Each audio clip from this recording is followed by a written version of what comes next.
तिथला ट्रायपॉड होता रे तो लावा ते इथे लावा की सचिताचं जरा असं तुझ्या मागं लावा तिथे खोलायची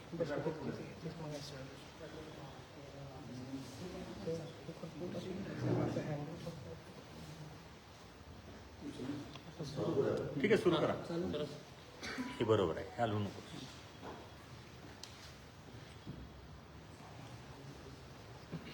जेलमध्ये ज्या वेगवेगळ्या वस्तू खरेदी केल्या जातात त्या खरेदीमध्ये 500 हा ठरला त्या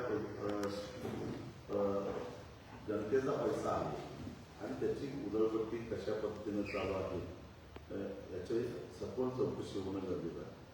सुरुवातीच्या काळामध्ये राज्याच्या मुख्य सचिव सुजाता सवणे यांनी उत्साह दाखवला, त्यांनी स्वारस्य दाखवलं. परंतु मागच्या आठवड्यामध्ये मी जेव्हा त्यांना भेटलो त्यावेळी त्यांनी मला सांगितलं की चौकशीचे आदेश मी दिलेले आहेत आणि जे काय असेल ते आता वरिष्ठ निर्णय घेतले. वरिष्ठ याचा अर्थ महाराष्ट्राचे मुख्यमंत्री, कारण गृह खाता त्यांच्याकडेच आहे, राज्याचे जे मुख्यमंत्री आहेत. राज्याच्या मुख्य सचिव जर असं म्हणत असतील तर प्रशासनात तरी त्यांच्यापेक्षा वरिष्ठ कुणी नाही आहे आणि मग मुख्यमंत्र्यांनीच निर्णय घेणं अपेक्षित आहे. परंतु मुख्यमंत्री सातत्यानं या विषयावर निर्णय घ्यायला चालढकल करत आहेत. माध्यमांसमोर सांगतायत की पुरावे माझ्याकडे आले तर मी कारवाई करेन आणि पुरावे घेऊन मी भेटण्याचा प्रयत्न करतोय. तर 2 दिवस मुंबईमध्ये थांबून सुद्धा मुख्यमंत्र्यांना 5 मिनिटासाठी वेळ देणं शक्य झालं नाही आणि त्यामुळे शेवटी त्यांच्या कार्यालयामध्ये पत्र देऊन मी परत आलो. हे असं का होतं तर याचं कारण आहे यातला जो मुख्य ठेकेदार आहे सुनील झंवर, जो खरं तर कुठल्याही सरकारी कार्यालयामध्ये पुरवठा करण्याच्या संदर्भामध्ये अपात्र असलेला माणूस आहे. कारण जळगावच्या प्रसिद्ध अशा रायसोनी पतसंस्था घोटाळा जो 1200 कोटीचा होता त्यातला हा आरोपी आहे आणि जवळजवळ 1.5 वर्षाहून अधिक काळ तो तुरुंगामध्ये होता. त्याला मेरिटवर बेल मिळाला नाही. तर लॉकडाऊनच्या काळामध्ये कैद्यांना जेलमध्ये ठेवणं धोकादायक आहे या कारणासाठी त्याला त्या काळामध्ये बेल मिळाला नव्हता. तो कुठल्याही प्रकारचा पुरवठा करू शकत नाही, कारण याच्यापूर्वी महिला बाल कल्याण विभागाला त्यांना ज्यावेळी टेंडर लावलेलं होतं त्यावेळी वेगवेगळे गुन्हे दाखल झाल्याच्या कारणावरून त्याला महिला बाल कल्याण विभागानं अपात्र ठरवलं होतं. त्या लिस्टमध्ये तो आहे. असं असताना सुनील झंवर असेल किंवा त्याच्याबरोबर अजून 2-3 भुतरासारखे लोक असतील त्याकडून हा जो जेलला माल पुरवठा करायचा जो काय ठेका घेतला दर पंचतारांकित हॉटेलपेक्षाही जास्त, परंतु प्रत्यक्षामध्ये जो पुरवठा केला जातो तो अत्यंत निकृष्ट दर्जाचा, जी हातगाड्यावर मिळतो त्याच्यापेक्षा निकृष्ट दर्जाचा आणि त्याच्या संदर्भामध्ये सुद्धा वेगवेगळ्या जेल सुपरिटेंडेंटनी दिलेले पत्र सुद्धा आम्ही शासनाच्या निदर्शनास आणून दिलं की याच्यामध्ये निकृष्ट आहे, वास मारलेला आहे, कुजलेला आहे, आरोग्याला अपायकारक आहे. असं असताना सुद्धा त्याच्यावर काही कारवाई झाली नाही.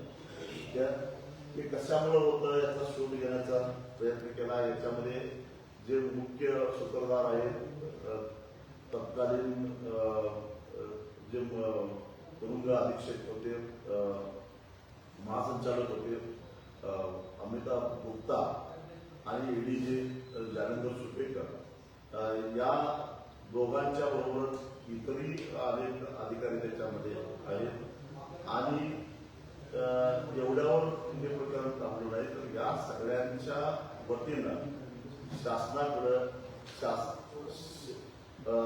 सरकारमध्ये असणाऱ्या उच्च पदस्थांशी ज्याची सलगी आहे असा तेजस मोरे नावाचा एक ग्रस्त आहे. त्याचा फोटो ज्ञानेंद्र सुपेकर आणि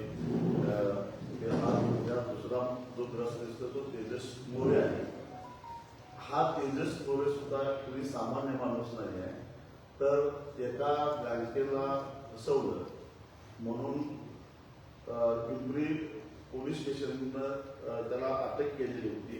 मग बराच काळ तो जेलमध्ये होता आणि कोर्टानं त्याला पासपोर्ट तपास अधिकाऱ्याकडे जमा करण्याच्या अटीवर पुणे शहर कोर्टाच्या परवानगीशिवाय सोडायला नाही या अटीवर त्याला जामीन दिलेला होता. असा हा तेजस मोरे याचा मुक्त संचार सगळ्या महाराष्ट्रातल्या सगळ्या जेलमध्ये ईडीजी ऑफिस पुण्याचं असेल किंवा मुंबईचं असेल तर मुक्त त्याचा वावर असतो. आणि मी जे आरोप करतोय ते जर खोटा असतील तर जेल प्रशासनानं त्यांच्या कार्यालयाची टीव्हीचे फुटेज प्रसारित करावे. तर त्याच्यामध्ये हा तेजस मोरे जेलच्या कार्यालयामध्ये काय काम आहे याचं? हा आता पूर्वीचा आरोपी असला तरी आता हा जेलमध्ये नाही आहे, पॅरोलवर सुटलेला नाही आहे, हा कुठल्या संविधानिक पदावर नाही आहे आणि हा ठेकेदारही नाही आहे. मग हा प्रत्येक जेलमध्ये जाऊन हा तेजस मोरे काय करतोय? आणि नुसतंच हा तेजस मोरे जेलमध्ये जात नसतं तर मंत्रालयामध्ये सुद्धा या माणसाचा मुक्त संचार आहे. मी 9-10 तारखेला जेव्हा मुंबईमध्ये मंत्रालयात होतो, मुख्यमंत्र्यांच्या निमंत्रणाची वाट बघत मंत्रालयात छान म्हणतो त्यावेळी या तेजस मोरेला मंत्रालयामध्ये अनेक वेळा आलेलं मी बघितलेलं आहे. खरं तर आता सरकारनं मंत्रालयामध्ये सर्वसामान्य लोकांना प्रवेश करणं अतिशय अवघड झालेलं आहे. कारण एक तर पास पाहिजे नाही तर आणि त्याच्यानंतर सुद्धा त्याचा कॅमेरामध्ये फोटो काढला जातोय तरच प्रवेश दिला जातो. अगदी आमदार खासदारांच्या गाड्या सुद्धा तपासल्याशिवाय पोलीस मंत्रालयामध्ये गाड्या येऊन देत नाहीत.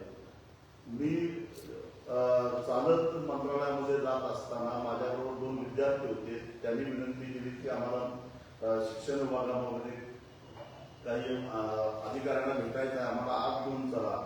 त्यानंतर मी त्या 2 विद्यार्थ्यांची नावं गेटवर नोंदवून त्यांना घेऊन जात असताना अचानक एक काळी गाडी आली.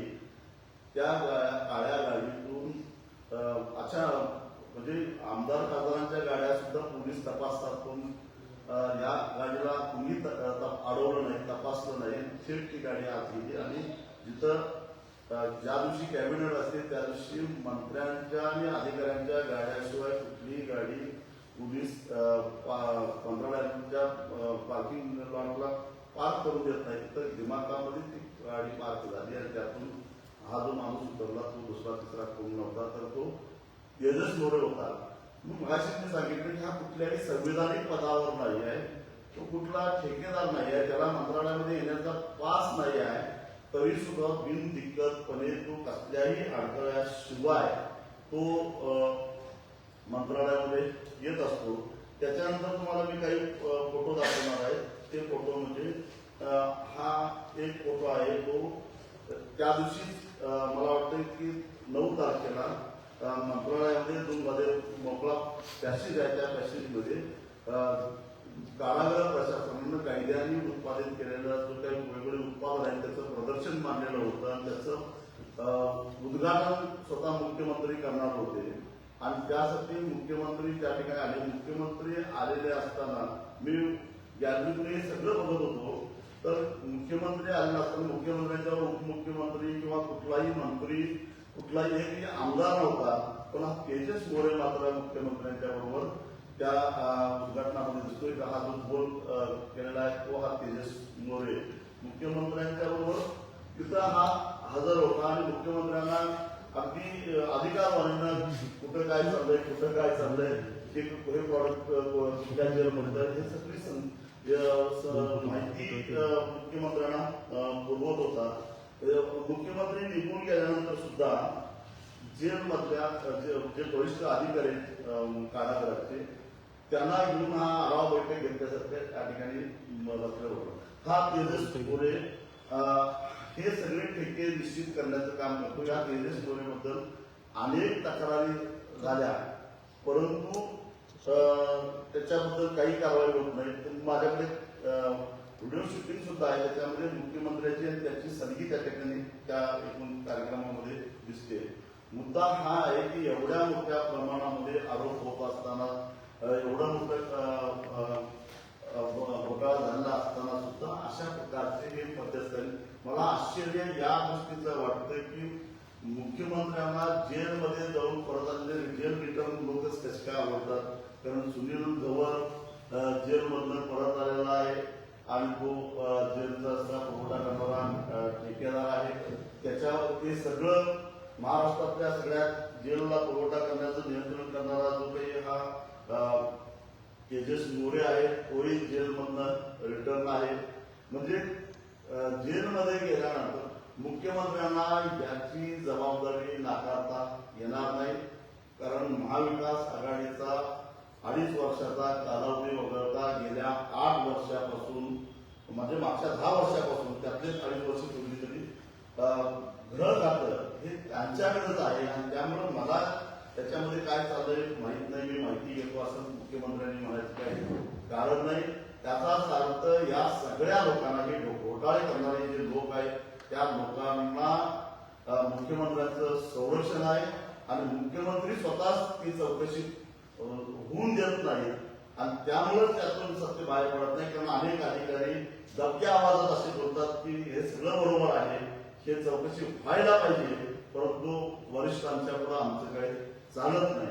आणि मग एका बाजूला मुख्यमंत्री म्हणतात की मंत्रिमंडळातला माझा सहकारी असला तरी सुद्धा त्याला मी तुरुंगात टाकेन, मी कुणाची गय करणार नाही. दुसऱ्या बाजूला जेलमधून सुटून आलेलेच लोक जर का मुख्यमंत्र्यांचे हस्तक म्हणून अशा प्रकारचे जर का घोटाळे करत असतील आणि मुख्यमंत्री त्याच्यावर जर का मुख्य गप्प बसत असतील तर देवेंद्र फडणवीस साहेब तुम्हाला आता या प्रश्नाची उत्तर द्यावीच लागेल असं माझं ठाम मत आहे. साहेब तो जे फोटो दाखवा कोण प्रॉपर मला पण माहिती आहे. दोघां सिंगल आहेत, सिंगल आहेत बघा दोन फोटो सुरुवातीचा त्यातलं कोण आहे आम्हाला माहित नाही त्यातलं कोण आहे. तेजस मोरे कोणा माहितीच नाही आम्हाला. हे आहे सुपेकर आणि हा आहे तेजस मोरे. धरा साहेब 2 मिनिट धरा.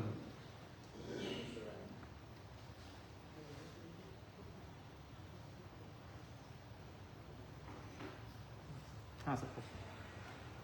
त्याच्यानंतर इथंच त्या मंत्रालयाच्या त्या प्रदर्शनाच्या ठिकाणचा हा फोटो आहे आणि हा जो फोन केलेला आहे तो तेजस मोरे आहे. हे बाकीचे जेलचे वरिष्ठ अधिकारी आहेत त्यांच्याबरोबर गप्पा मारत आपला हा बसलेला आहे त्या प्रदर्शनाच्या ठिकाणचा. आणि त्याच्यानंतरचा फोटो आहे तो मुख्यमंत्री जेव्हा येत होते त्यावेळी इथं आहे मुख्यमंत्री आणि इथं आहे तेजस मोरे. आणि आल्या आल्या पहिल्यांदा मुख्यमंत्र्यांनी तेजस मोरेवर हात केला त्याचाही व्हिडिओ माझ्याकडे आहे. बाकी कुणी मुख्यमंत्र्यांच्यावर एकही आमदार नव्हता, खासदार नव्हता, कुणी मंत्री नव्हते. इथंही तसंच दिसतं सगळं. आणि हे फोटो मी स्वतः काढले तर मी त्यावेळी तिथं प्रत्यक्षदर्शी साक्षीदार होतो. हे सगळं मी माझ्या डोळ्यात बघितलेलं आहे.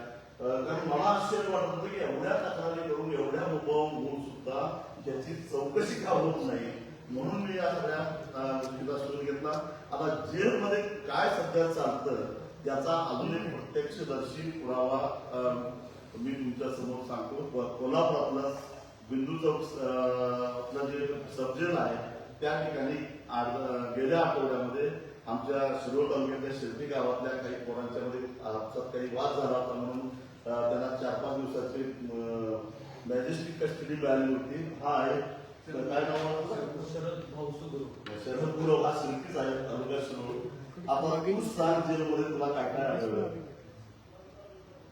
जेलमध्ये कैद्यांची लूटमार करतात आणि 10 रुपयांची वस्तू 20 रुपयाला, अर्धा किलो चिरमुरं 110 रुपयाला विकले जातात तिथे. आणि गायच्या तंबाखुडी 500ला 1 आणि 1000ला 2 अशी विक्री करतात. आणि जेलमध्ये सगळ्या कैद्यांना लुटलं जाते. तिथलं जेवण बघितलं तर 1 दिवस जेवण न जाण्यासारखं जेवण असतं तिथे. सगळा बदला भाज्या, मोठं न सोलल्यानं ना एकदम असं जेवण बाद. दारू 25,000 रुपयाला वाटली. सगळे रेट काढून आणले किती दिवस होतो? 8 दिवस होतो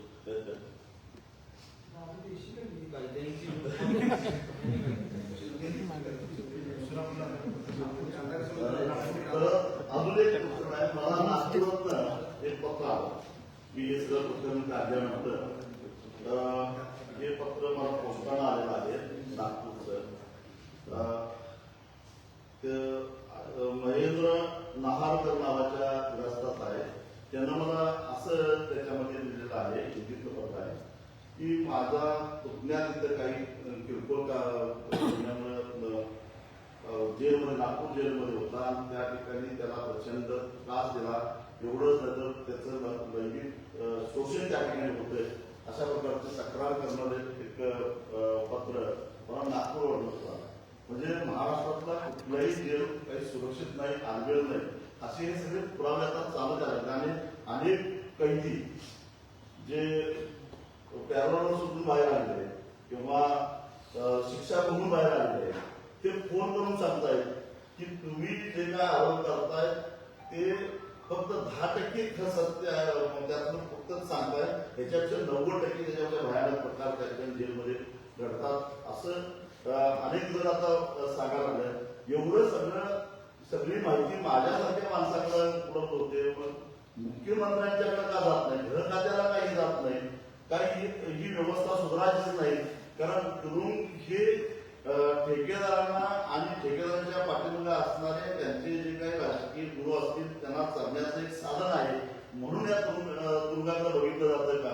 म्हणजे एका बाजूला सातत्यानं आरोप होत आहे की वाल्मिक कराडचे जेलमध्ये लाट होत आहे, त्याचबरोबर केवळ वाल्मिक कराडचेच नाही, या अशा प्रवृत्ती जे लोक असतील त्यांना त्यांचे लाभ होतातच, परंतु ज्याच्या पाठीमागे कुणी नाही, जे गरीब आहे त्याचं मिळवणूक सुद्धा त्या ठिकाणी होतं की आता स्पष्ट झालेलं असताना याची 500 कोटी रुपयाचा जो आकडा सांगितला तो पहिल्या दिवशी तुम्ही जेव्हा जाहीर केलं आहे याची व्याप्ती आता राज्यामध्ये जास्त जाण्याची शक्यता आहे किंवा अजून वाटतं. कारण 1 वर्षात झाला आणि जर ही बदल केलं तर याच्यातनं बरंचसं निघालं. 1 वर्षामध्ये एवढा जर घोटाळा निघत असेल तर याच्या आधी किती झालेलं असेल आणि हे सगळं खोदून काढणं गरजेचं. सुरुवातीला त्याच्यावर सुद्धा सलीम कुत्ता सोबत डान्स केलेले फोटो व्हिडिओ व्हायरल झाले.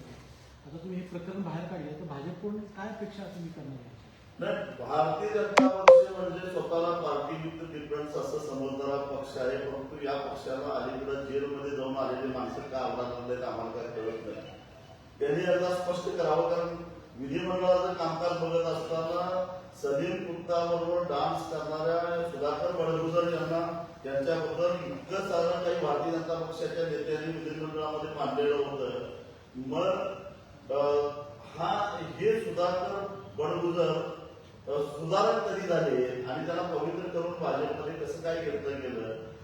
एक तर दाऊद इब्राहिमला फरफटत आणू म्हणणारे दाऊद इब्राहिमच्या इशाऱ्यावर ज्यांनी मुंबईमध्ये बॉम्बस्फोट केला त्यातला मुख्य आरोपी असणाऱ्या सलीम कुत्ताबरोबर जे पार्टी करतात, डान्स करतात, ते आता भारतीय जनता पक्षामध्ये पवित्र व्हायला लागलेलं आहे.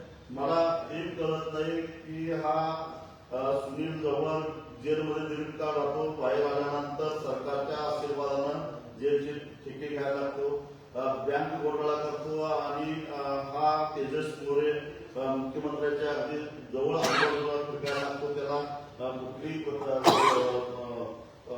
सुरक्षा यंत्रणा अडवू शकत नाही किंवा त्याला साधं ओळखपत्र सुद्धा विचारू शकत नाही.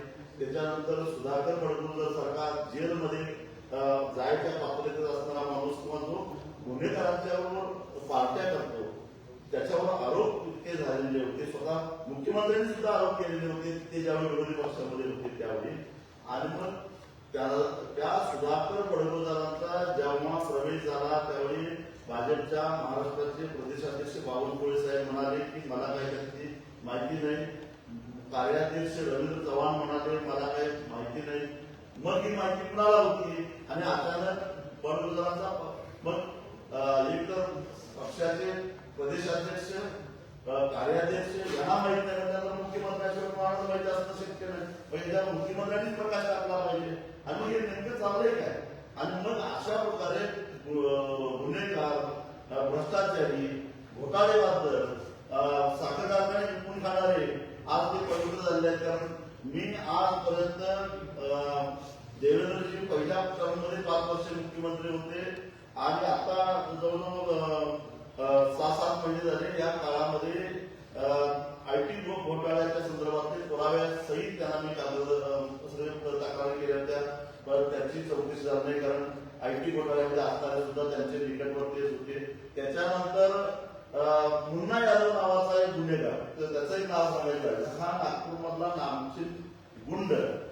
पण पहिल्या टर्ममध्ये देवेंद्रजी जेव्हा मुख्यमंत्री होते त्यावेळी या मुन्ना यादवला मुख्यमंत्र्यांनी बांधकाम कामगार मंडळाचा अध्यक्ष केलेला होता. आता या बांधकाम कामगार मंडळाचं जर हजारो कोटी रुपयाची जे काही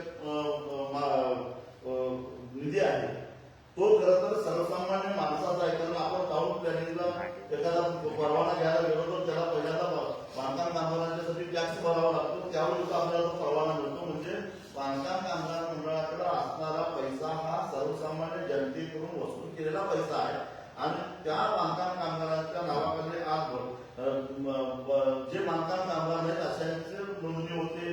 त्याचबरोबर या बांधकाम कामगारांना जी सुरक्षा कवच म्हणून काही किट दिलं जातं, त्या किटमध्ये मोठ्या प्रमाणामध्ये घोटाळा झाला आहे.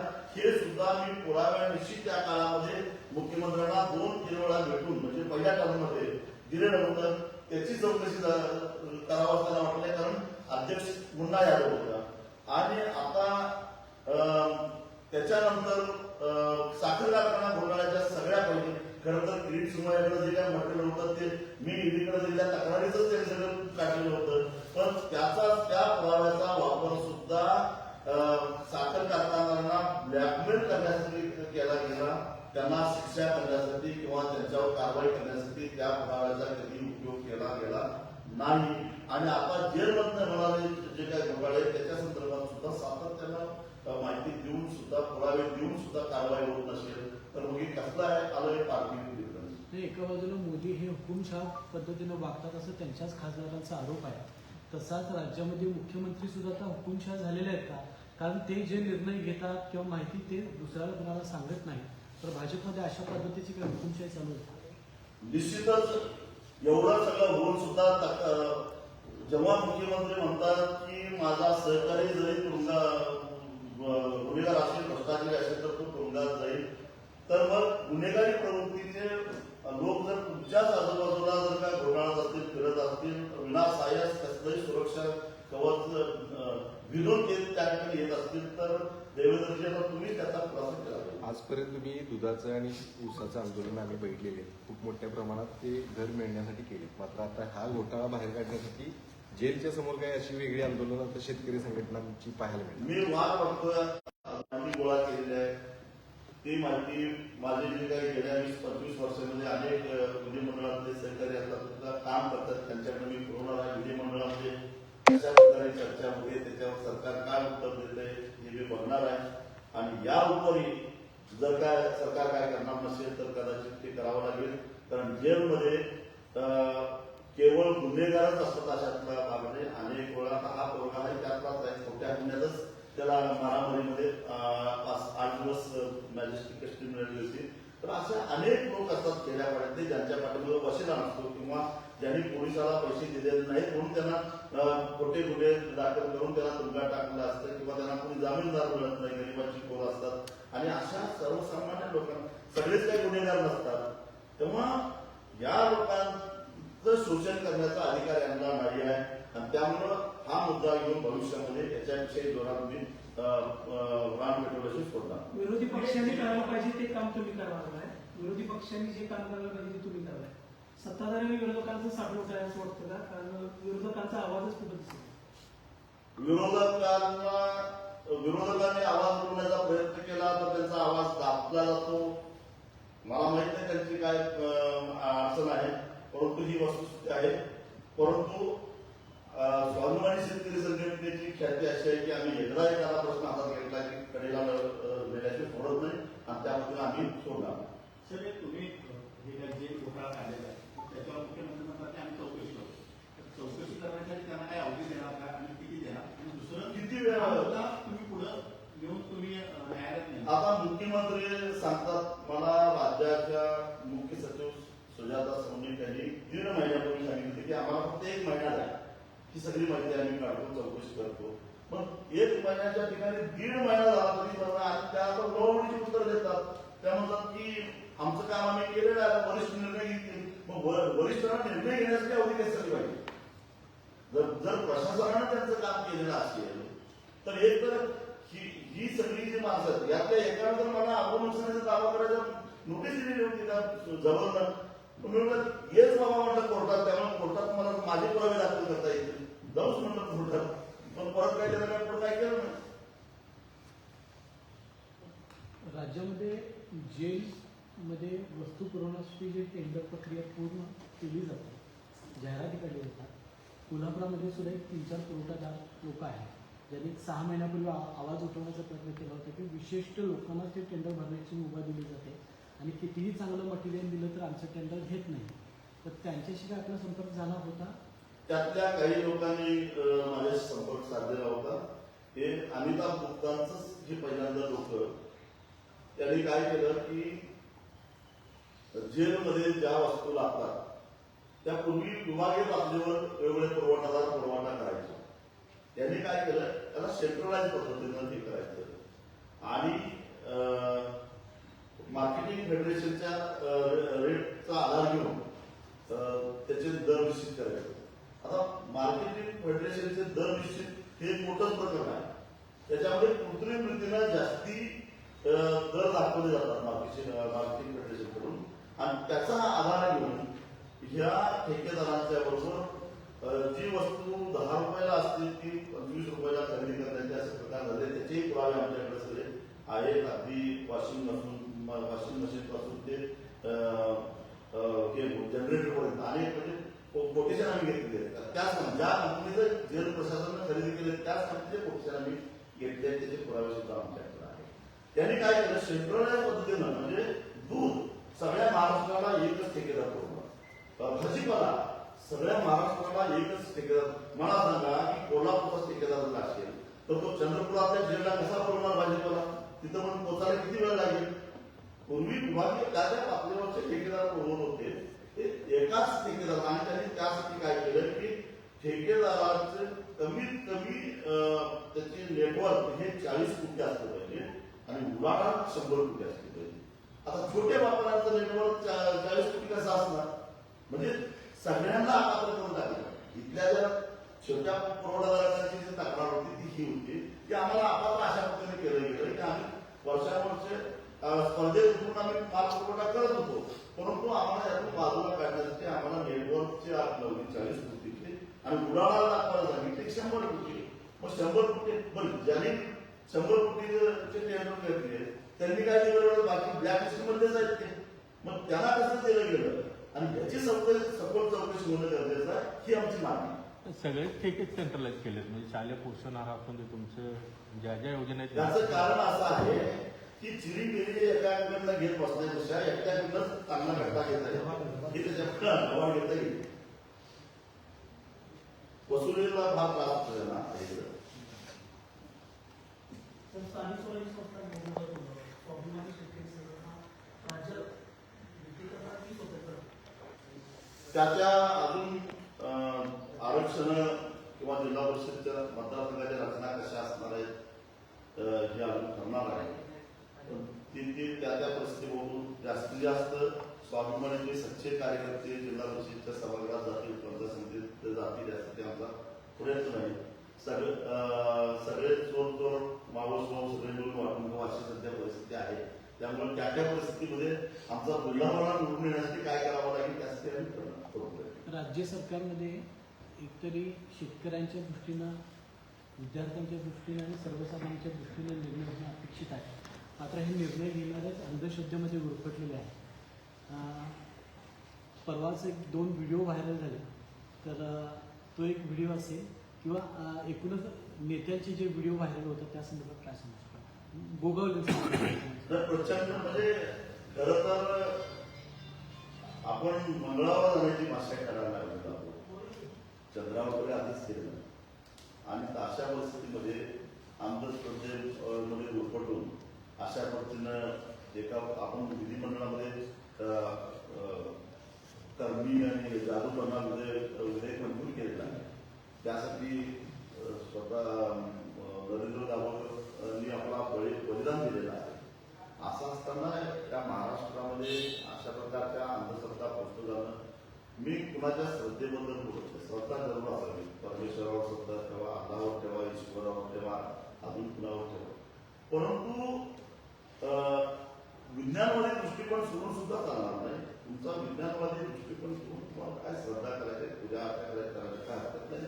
परंतु आज जे काय चाललंय आमच्या उदगावला, तर काय बघितलं तुम्ही तसं बघायला की स्मशानामध्ये जाऊन पूजा अर्चा करण्यासाठी असं होत असताना मग असं आहे की आता राज्यकर्ते जर काही जे करत असतील तर मग सामान्य जनतेला दोष कसा द्यायचा. मी त्या उदगावच्या माणसाला दोष देत नाही. जर महाराष्ट्राच्या मंत्रिमंडळाचा मंत्रीच जर का अशा प्रकारचं जर का पूजा अर्चा आणि त्या भाकड करता विश्वास ठेवत असेल तर सामान्य माणसाला तेवढं आश्चर्य वाटत नाही. कारण नाही पोलीस देखील कारवाई काही करताना दिसत नाही. काही जणांना पंचगंगेवरती देखील एक घटना काही दिवसापूर्वी घडली. त्यातल्या काहींना पोलीस ठाण्यात आणलं, मात्र त्यांच्यावर कारवाई न करता सोडलंय. असे जागरूक करण्याचे कायदे असताना देखील जादूटोणा विरोधी कायदा अतिशय सुस्पष्ट आहे आणि त्या कायद्याच्या आधारानं कारवाई व्हायला पाहिजे. परंतु कारवाई होत नाही याचा अर्थ राजकीय हस्तक्षेप होतो. याच्यापेक्षा आणि वेगळं गोगावलेंचा व्हिडिओ आला, त्यांच्यावर देखील कारवाई झाली पाहिजे अशी मागणी आता निश्चितच सुरुवात तिथून झाली पाहिजे. त्यांनी पूजा कशासाठी केली हे स्पष्ट केलं पाहिजे. काय कसली पूजा होती. आम्ही आषाढी एकादशीला मुख्यमंत्र्यांनी पूजा का केली त्याला असं नाही घेत लक्षात ठेवा. पण ही कसली पूजा होती, काय होती ते सांगितलं पाहिजे ना. तर काल मुख्यमंत्र्यांनी राज्यातील रस्ते कामाचा आढावा घेतला. वेगवेगळे मोठे रस्त्यांचे प्रकल्प आहेत, त्याच्यामध्ये शक्तीपीठ प्रकल्प वेळेत पूर्ण करा असे अधिकाऱ्यांनी निर्देश दिले. आणि दुसरं उद्या सांगलीपासून काही जिल्ह्यामध्ये मोजणी प्रक्रिया सुरू होणार आहे. तर आपली स्वाभिमानी भूमिका एक तर शक्तीपीठ महामार्गासंदर्भातली माहिती अजूनही रस्ते विकास महामंडळ द्यायला तयार नाही. ते मुलं आम्हाला अजून काही माहिती नाही. मुख्यमंत्री म्हणतात की लवकरात लवकर पूर्ण करा. रस्ते विकास महामंडळाचे अधिकारी म्हणतात आमच्याकडे काही अजून माहितीच नाही. कुठून जाणार आहे, किती कसा जाणार आहे, काही माहिती ते द्यायला तयार नाही. शक्तीपीठ महामार्ग आता गोपनीय आहे काय, म्हणजे काही पाकिस्तानचे ड्रोन येऊन ते बॉम्ब टाकून तो उद्ध्वस्त करतील आणि त्यामुळे ते गोपनीय ठेवलेलं आहे का, काय म्हणजे याच्यावर ठेवलं. आणि मग दुसऱ्या बाजूला सर्वे होताना दिसतो रस्ते विकास महामंडळालाच अंधारात ठेवून, एक तर रस्ते विकास महामंडळाच्या अधिकाऱ्यांना माहिती देऊ नका असे आदेश दिलेले असले पाहिजे. मग ते दिलेलं असेल तर ही माहिती गोपनीय आहे का, तसं त्याचा खुलासा करावा. नसेल तर रस्ते विकास महामंडळाच्या प्रशासनाला किंवा अधिकाऱ्यांना अंधारात ठेवून हा सर्वे कोण करावा. पण माझी माहिती अशी आहे की सर्वे खाजगी खाजगीकरणातून घोषणा करण्याचा प्रयत्न होतोय, पण 12च्या 12 जिल्ह्यामध्ये त्याला विरोध होतोय. अनेक ठिकाणी दगड मारून शेतकऱ्यांनी ड्रोन पाडलेले आहेत. स्वयं सॅम्पल घ्यायला गेलेल्या ट्रॅक्टरच्या टायरी फोडलेल्या आहेत आणि इथून पुढे सुद्धा तसंच होणार आहे. 50,000 कोटी रुपये कमवण्यासाठी ते वाटेल ते प्रयत्न करतील, दमन नीतीचा अवलंब करतील, परंतु शेतकऱ्याची जमीन वाचवण्यासाठी आणि भविष्यामध्ये महाराष्ट्रातल्या त्या रस्त्यावरून प्रवास करणाऱ्या प्रवाशांच्या खिसा कुणी कापू नये. कारण हे 86,000 कोटी आज त्याचा डीपीआर आहे, परंतु जसा समृद्धीचा डीपीआर वाढत गेला तसा हा 2 लाख कोटीपर्यंत जायला काही वेळ लागणार नाही. आणि हे 2 लाख कोटी रुपये त्या रस्त्यावरून प्रवास करणाऱ्या प्रवाशांच्या खिशातून कोणद्वारे जाणार आहे. त्यामुळं हा धोरणा आम्ही करून देणार. शक्तीपीठचं नोटिफिकेशन रद्द झालेलं GR मंत्री कृषीकडे दाखवलं होतं. आता सत्तेत आल्यानंतर मुख्यमंत्री जर का करायचं असेल शक्तीपीठ तर करण्याची भूमिका त्याची, ही भूमिका बदलल्यावर मुस्लिमांची भूमिका बदललेली आहे. कुणाची भूमिका काय, कुणी कशी भूमिका बदलली याच्याशी आम्हाला काही देणं घेणं नाही. पण आम्ही शक्तीपीठ महामार्ग होऊन देणार नाही, कारण त्याची आवश्यकता नाही आहे. मुळामध्ये शक्तीपीठ महामार्गाला समांतर असणारा कोल्हापूर ते नांदेड हा महामार्ग आहे आणि हा महामार्ग सध्या तोट्यात आहे. तो तोट्यात असणारा ज्या जिथं राष्ट्रीय महामार्ग प्राधिकरणाला दररोज एका टोलवरून 40 लाख रुपयाचं कलेक्शन अपेक्षित असताना तिथं केवळ 9 आणि 10 लाख रुपये कलेक्शन होत असेल तर तो तोटा त्यामध्ये क्षमतेच्या केवळ 25% तो रस्ता चालत असताना दुसरा रस्ता केवळ कुणाला तरी पैसा कमावता यावा, कुणाला तरी ठेका देता यावा, कुणीतरी मालामाल व्हावं म्हणून महाराष्ट्राच्या तिजोरीवर कुणी दरोडा टाकत असेल तर आम्ही करू देणार नाही. शक्तीपीठ प्रकल्प एका दुसरा विरोध होतोय तसं दुसऱ्या बाजूला तो प्रकल्प झाला पाहिजे असे काही समर्थन आहे. त्याचा मेळावा झालाय. ते समर्थक होते व्हायला पाहिजे म्हणणारे त्यांनी आपले गट नंबर सांगायला त्यांच्या शेतातून जातो त्याला अधिकार आहे. ज्याच्या शेतातून रस्ता जात नाही त्याला काय अधिकार आहे बोलायचा खरा म्हणायचा.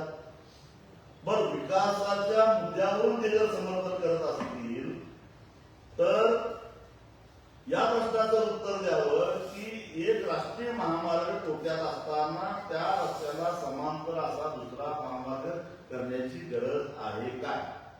विकासाच्या पुजाऱ्यांनी सांगावं आता मला. साहेब काल शिवसेनेचा वर्धापन दिन होता. 2 वेगवेगळी भाषणं झालेली. उद्धव ठाकरेंचं भाषण झाल्यानंतर उपमुख्यमंत्र्यांचं भाषण झालं. उद्धव ठाकरेंना किंवा त्या शिवसेनेला यापूर्वीच आम्ही मारून टाकलेलं आहे अशा पद्धतीचे वक्तव्य केले. त्याच्या संपूर्ण राज्यात परिस्थिती कसं बघतात एकूणच या सगळ्या. मला असं वाटतं की मुळामध्ये स्वर्गीय बाळासाहेब ठाकरे यांनी शिवसेना ही मराठी माणसाचं हितासाठी म्हणून मुंबईमध्ये स्थापन केली. त्याची व्याप्ती नंतर महाराष्ट्रामध्ये वाटली पण मूळ शिवसेना मुंबईमध्ये मराठी माणसावर अन्याय होतो यासाठी स्थापन झालेली होती. आणि आता मराठी माणूस मुंबईमध्ये हळूहळू कमी होत चाललेला आहे. त्याच्या अधिकारावर आक्रमण व्हायला लागलं आहे. आता अगदी हिंदी सक्ती करण्यापर्यंत मजर गेलेले आहे. एक दिवस मुंबईची राष्ट्रभाषा हिंदी झाली तर सुद्धा काही आश्चर्य वाटायचं काय कारण नाही. अशा वेळी जे भूमिपुत्र आहेत स्थानिक आहेत मूळचे मुंबईकर कोण आहेत मराठी बोलणारे मराठी भाषिक आहेत ते कुठे जातात मराठी पण त्यांच्यावर अशा प्रकारचं अतिक्रमण होत असताना त्यांच्या अधिकारावर आक्रमण होत असताना शिंदे साहेबांची शिवसेना त्या पद्धतीनं आवाज उठवते का उठवत नसेल तर मग त्यांना खरं तर बाळासाहेबांचं नाव घ्यायचा अधिकार आहे का त्यांनी तपासून बघावं. तर मे महिन्याच्या अखेरीला जेव्हा पाऊस झाला आता सुद्धा पाऊसमान जास्त आहे आणि यावर्षी पाऊस जास्त पडायला सांगितलं. पंचगंगेची पाणी पातळी एका रात्रीत 12 फूट वाढली. शिरोळमध्ये पण तसंच इथं कृष्णामध्ये वाढली. पिंपरी धरणाचं आणि आलमट्टीमध्ये सध्या पाणीसाठा जास्त आहे. तर हे पुराने निमंत्रण असं जे वातावरण अशा परिस्थितीत केंद्रीय जलाशयाची जी तत्वाची पाळली जाते पाणीसाठा त्या संदर्भात कालच मी जिल्हाधिकाऱ्यांची भेट घेऊन काल नाही मला परवाच्या दिवशी भेटलेलो होतो आणि त्यांना आठवण करून दिली. कारण माझ्या माहितीप्रमाणे आलमट्टीच्या पाणी पातळी नियंत्रण करण्यासाठी बेळगाव आणि कोल्हापूर जिल्हाधिकाऱ्यांची नेमणूक केलेली आहे. तर 500 जूनमध्ये साधारणपणे 513 मीटर एवढी पाण्याची पातळी असणं गरजेचं आहे. असं असताना 515 पर्यंत आलमट्टीची पाण्याची पातळी गेलेली आहे. तर ती कधी 517 पर्यंत जाऊ शकते आणि 15 ऑगस्ट नंतर 517च्या वर पाण्याची पातळी करायची. मग 2 मीटरचाच फक्त गॅप आहे त्यामुळे ते धोकादायक आहे. कधी ढगफुटीसारखा प्रकार होऊ शकतो अतिवृष्टी होऊ शकते आणि ते झालं. आणि आधीच 515च्या लेवलला जर पाणी असेल तर आपल्याला आलमट्टीच्या बॅकवॉटरचा त्रास होत नाही.